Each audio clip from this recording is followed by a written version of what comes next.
Welcome to another episode of Real Agency Talk. And today we've got an agent story from the legend Kevin Parsons, who's going to share his life in agency and the things he loved the most and the things he didn't. So here we go.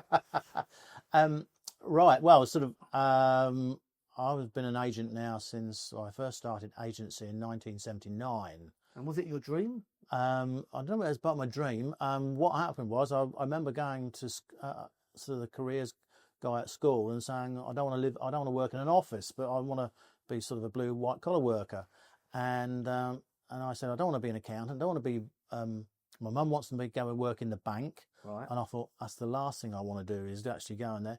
And he said, well, why don't you be an estate agent? Because you can actually be in the office, but also you can go out and look around properties as well. I thought, I think do me fine. Thank you very much.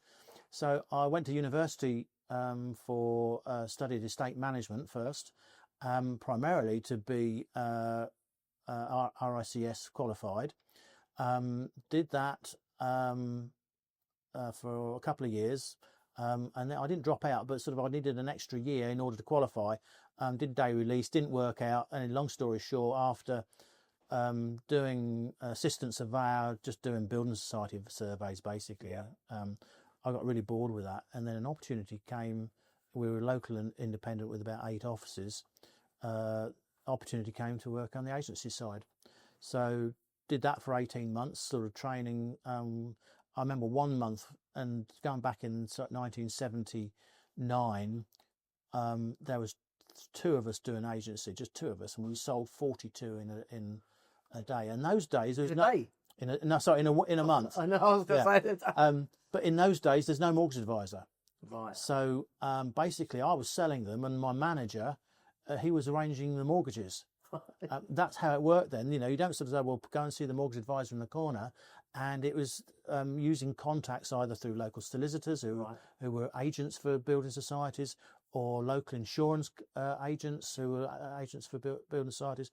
And it was really sort of, shopping around that way in order to... so you've seen a lot of changes in your career then? Yeah, I mean, when I first started, they had a lot of people won't know this, but it's called a Roneo printer, which was black and white. So you had to put a stencil, cut the hole out, put a negative in to make the black and white, and then print them off Roneo sort of 30 times. And that was a proper printing press sort of thing there. That then, I then saw it go from and that was a sort of golf ball typewriter typing them out. That went through to a computer, whereby we printed it, but we didn't have colour photographs to start with, so we had mini prints. I don't know, probably before your time. With the stickers. Well, the credit card size stickers. Yeah, we used to do minimum order of 40 at a time, so we was peeling them back and doing all that. And then, of course, we came to the digital age. And so, and during my career, I've always tried to keep going, keep forward looking. Any new initiatives. So going back to so you had a couple of years at that agency. You got your a couple of years. I had 15 months, and then I was then 23. Yeah. And they gave me my own office. Right. 23, and I'd had training. A bit of training, literally sort of shadowing somebody for 15 months, and that was it. No sort of high tech sort of data, using data, statistics, anything like that. It was, and really not doing a lot of canvassing either. It's really just going out there and seeing, sort of using local contacts. That time, your local contacts was really strong. Used to meet in the pub every Friday, so the local building society manager, bank manager, solicitor, and it was getting referrals that way rather than actually just going out and getting business like we do now. So manager that within 6 years we were taken over by a corporate, backed by a large insurance company, and I was one of the most successful managers there. I was doing 2.5% sole agency. And within a short space of time, those 2 of us, because then of course with the corporates they needed area managers and what have you, and 2 of us, we shared Suffolk, because that's where obviously we're on base, sort of around in Norfolk and Suffolk. So we shared an area manager there. He eventually left, so I had 15 offices, I think, at 50. that time. And then Essex wasn't doing very well, so I relinquished a lot of the Suffolk ones and went into Essex and got that right. And then in the early 2000s, I got made redundant. Right. I didn't have many white socks in, I hadn't got enough white socks in my bottom drawer. Because then it seemed to be, well, you're getting a bit old now. I was, 40. I'm getting a bit old, I think, because we needed a younger generation. So I was made redundant. Best thing that ever happened. Really? I was about to ask. Because obviously then I set up my own business. So do you think, you wouldn't have done it if that. No, because I was a manager. I got a company pension. I got private health insurance. Got a nice BMW car. I was quite comfortable, really. So someone else changed, their decision and changed your journey. Yes, that's right. Yeah, and when I got made redundant, I could see there was 5 of us, and obviously was a pool of us, but I could see whose name was on the tin. So, and so I started on our own brand, and I had that brand for 21 years, and that was through the really hard times of 2007, 2008. When it was really, really. I mean, I can remember. You had multiple offices, didn't you? Yeah, I got 2 offices then. Yeah. And at that time, I remember we had from October, November, December. I sold 1 property. Yeah, I remember that. How tough. It was really, really tough, and I was juggling balls to keep the business going, talking to the bank manager, and sort of and taking a business plan to the bank manager to say, this is what I'm going to do. Yeah. And she said, well, I've got 3 or 4 clients, estate agency clients. She said, yours is the best business plan. I went back to see her 3 months later and said, now you're the only person I've got because the other 3 are bust. Really? So we really weathered that for sort of a couple of years. It was an after effect, and it probably took us 5 years to financially recover. Yeah. In that time, and then off. What did you learn during that time? What do you think helped? Did that help you? Yes, it did. I think when you have a market like that, you tend to focus a lot on your expenses. What can I cut out? How can I streamline? And I had a valuer at the time because previous to that, I was actually selling properties overseas. Yeah, I remember. We sold primarily Florida and Spain, and we were doing exhibitions, particularly at Olympia, Earl's Court, which is no longer Excel. Yeah. And we were selling 1 a week. We actually had there was a Sky channel called Real Estate TV, and we had an advertisement on there. Cost a lot of money, and we actually went to Florida and filmed the actual advert. Oh, cool. And that was really, really successful. But then hard times came in 2007. The bottom went completely out of the overseas market and never really returned as much. So I had to make the redundancies and then just concentrated on getting the business back to a firm footing. And we kept the 2 offices going, opened a 3rd, and when I was running 3 offices, it was fun. But it wasn't as much fun as running in 1 office. Right. So in the end, I actually closed 2 offices, and we made more money with 1 office. And then we actually, I think that was when 2017, I think, we went back down to 1 office. I remember you, that happened. I remember that happened. Yeah. And you didn't get rid of all the staff either, did you? We put them all into 1 office because we had I was based in Dis, had a really big office, so we could comfortably, we could have probably had more than we did, but we had a team of 9 in there. So you were 8 or 9 years ahead of everyone else, weren't you? Yeah. Because everyone else is doing that now and moving their 4 offices to 1. Yeah, that's right. Yeah. So you're doing it. Yeah. And it was more enjoyable because it was the team was all brought together. It was a really good team, and I've always sat on the front desk. Yeah. Although latterly I did in the back because all the front desks were occupied by negotiators. But we had a really close team. I had one chap, he'd gone from pillar to post, but he's got a nice personality. He became my valuer, and he said, Kevin, he said, this is the longest time I've actually worked for someone. Yeah. Because he was very young, but people liked him. You know, when he went to see Granny, sort of had a cup of tea and a piece of cake, you know, they bought him. Yeah. But he still needed mentoring. So I was his mentor as well as his boss, and sometimes I had to say, right, I've now got my dad hat on, because you know some youngsters, you know, they're a little bit flippant or a little bit sort of push the boat a little bit, and I had to have some strong words. But I said, look, but I treated it as I'm your dad. This is a dad talk. This is a dad talk. Yeah. Pull your socks up. Yeah, that's it. So and then in 2017, I was diagnosed with a vestibular schwannoma, which basically is an acoustic tumour. Yeah. So sort of right on my acoustic nerve in my ear, and Life changing. Yeah, it was in more than one way, because it's both physical and mentally as well. Because it was benign, so it wasn't cancerous, but nevertheless it still needed treatment. And I had 4 choices. Don't do anything, because it's quite a slow growing growth. Yeah. Had radiography, and there was a new stereotactic radiography, or surgery. And surgery was like a 13-hour operation with three months recoupment. And I think, do I really want somebody poking around in my head? Sort of, if the knife slipped, I know, you know. He said, the surgeon said it worked. You know, I'm doing this every day. But in the end, we had the stereotactic treatment. Right.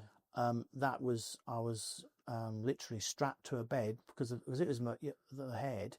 I had a face mask which was snug, to say the least. It was fitted, you know, bespoke to me. Yeah. And then bolted to the bed, so you couldn't move.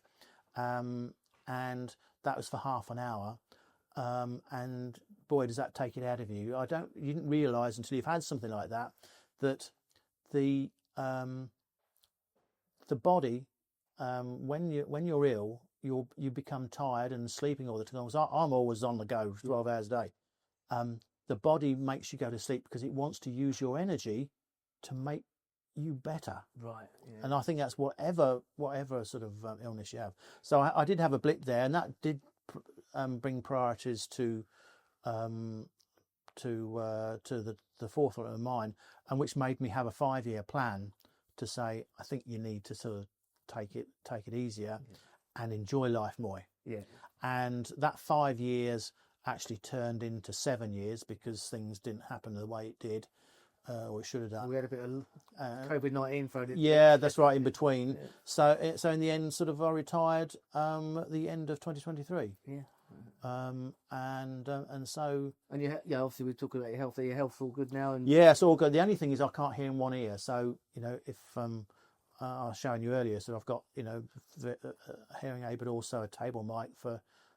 Very cool, actually. Yeah, sort of, you know, so that if you're in a restaurant, you can cut out a lot of the noise and concentrate on the people you're talking to. So apart from I'm 50% deaf, it comes in handy sometimes. But otherwise, yeah, sort of all good, and sort of, you know, enjoying life. Yeah. So obviously that was a how many years was it? 45-year career. 45 years, yeah. So that was a quick overview of your 45 years. What was obviously you've been retired, you know, nearly a couple of years now. What's the biggest thing you miss?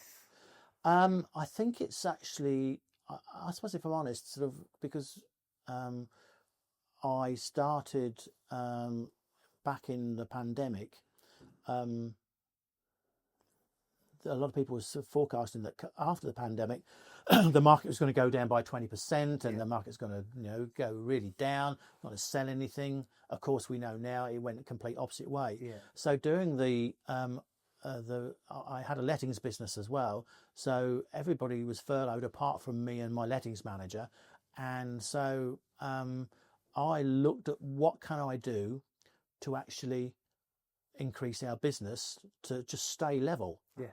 and that was to concentrate, because we were really what I call the bread and butter market. Yeah. You know, the 3-4 bedroom detached houses on an estate and some individual ones, which was really sort of sub 500,000. Yeah. So I looked at it actually going into the upper market, upper quartile of the market, not sort of looking to get market share, not looking to be the market leader in that market, but purely and simply to do a really, really, really good job for those clients who were in that the market. So I think that market are sort of over 500,000, which I know in your market is obviously yours a lot higher than what ours is. As close you get to London, it gets a bit, Yeah. But so you miss dealing with that.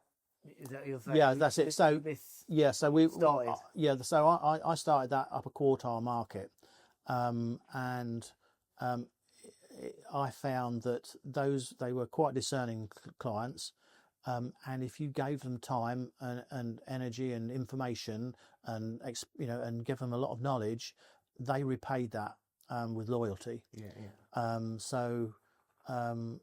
And going out and actually talking to them, and not sort of, and it's always two ears, one mouth. I'm listening to them, what they are looking to do, what they want from from an agent, and that I miss that probably the most. I often think of, and I've been following, because I know Adam Day from a previous one of his previous lives, and he I've always thought that if I was opening my business now, I would be going down the self-employed route, because I was running a business, so being a broker actually, as well as an agent, and during that time I did the upper quartile market while my team did our usual market. So you could argue you were like that personal agent. Yeah, that's right. I was doing that. Exactly. And high service, high service, and we built that up. And it was hard work. And we got a lot of clients who came to us who didn't even ask other agents out. Yeah. And I'm familiar with your how you did that. Yeah. I don't know if you want to share that on this. If you're happy for me to share it, I mean, basically that is where we got the 35%. Which increase it from. Wasn't just 35 grand either, guys. No, it's not 35 grand. It was a lot of money. Life changed, enough to retire one. Yeah, almost. Almost. Yeah, for people. And so you could buy a couple of houses of it. Yeah, that's it. So in essence, because I don't want to bore people too much, but how I did it was to write individually to FG and H council tax bands. Yeah. With a 4 or 5 page letter. A lot of agents, when they're doing their canvassing, direct mail, whatever you want to call it, it's more of a question, I'm the red agent, I've sold XYZ this month. I've won this award. And I've won this award. And as Chris Watkins said, the only person interested in that is your mum. And I've always remembered that. As you can see, I've mentioned Chris a couple of times now. And so I sent a detailed letter about the market. And at the end, a little bit about what's sold in, their price range. Not necessarily what I've sold, but what's sold in the market. And it's 4 or 5 pages long. And I consistently did that every quarter. Now there's a few insights which I'd go into more detail if on a workshop, for example, and that doesn't give you instant success. Although I have to say, in our first couple of letters, people said, "I've been thinking about selling. I like your style. I'll come out and let's have a chat." And I've gone out, and because it was quite a bullish market, I could afford to say to people, "I think I can get this for you." Yeah, because it's like I can get this to you. And they said, "If you can get me that, I'll put it on the market." Yeah. So we put it on the market, and that's time and time again. The beauty of that direct mail to them in that way meant that when I went out to people, I was the only agent going out. Yeah. Now, any agent will know if I'm not out competing with another agent, that it's not easy because they're still having to buy into you and what you offer. And you had, there's other things like the stuff you took, the pre-veil packs and stuff like that. But I've literally almost become the agent of choice. Yeah. And I remember going back 20 years as an American realtor called Ed Hatch, and he was always comparing with, because in America, the important things is either do I have Pepsi or Coke? I can't tell much difference, but in America, they know the difference between Pepsi and Coke. And so, and in some people's households, the choice was Pepsi, and in some houses, it was Coke, Coca-Cola. And so that's what I've always strived to do, is be the agent of choice. Attraction, and that can be, newsletters, and the videos. So lots of different things, because not everything. You don't have to do. You can't just do one thing. You have to do lots of things. I think I know other people have done similar direct mail campaigns, and not got a success. Yeah, but they wouldn't have had the social media presence you were doing. They weren't doing the market update videos. They weren't. But I think also I think a lot of agents sort of they do that. Like I said, sort of I'm the red agent, I'm the blue agent, I'm the yellow agent. But I think what tends to happen is if a lot of agents, the 80% of agents who do something, I didn't get anything out of that, I'll scrap that and do something else. But with the way I was doing it, it's got to be consistent. So I was getting some people who's rang me 18 months' time, said, I've had your letter and I've kept all your letters you've sent me. I wasn't ready then, but I'm ready now. Yeah. And you get a better fee. And you get a better client loyalty. Yeah. So that's the biggest thing you're missing. That's the biggest thing you missed. It's the biggest thing. I suppose that was really exciting for you when you. Yeah, because it's actually I've helped that person. They've trusted me. They wanted me to actually give my knowledge to them about what the market's doing, because they're interested in the market. As being retired, not just an estate agent, but because I own my own house as well. Yeah. As to what the market's doing, and I wished an agent would actually write to me and tell me what the market's doing, because I don't. Now you're out of the market. Now I'm out of it. I don't know 100% what the market's doing. I only get it from you guys. Interesting as. I think that when you look at it, it's actually quite an informative way of getting business for me, but also informing those people out there exactly what is the market doing. I think a lot of the younger homeowners I speak to are obsessed with what their house is worth. Yeah, and what it's doing, because they treat it like a stocks or shares position. That's right. Like, that's right. Not just their home. It's like that's their. There's a lot of money tied off now. Yeah. But what's it doing? So it's interesting. So are we as agents? Yeah. Go into the market and say, here is that knowledge. Because now I'm sort of retired. I'm not going into I'm not on a day-to-day basis. The marketing techniques still work, but from the point of view of I don't know really what that is. So I really wish there was an agent out there who was forethought and actually doing that. It's it's not the cheapest thing to do, but I think, as we was talking earlier, you need to have a percentage marketing spend on your turnover in order to actually get results.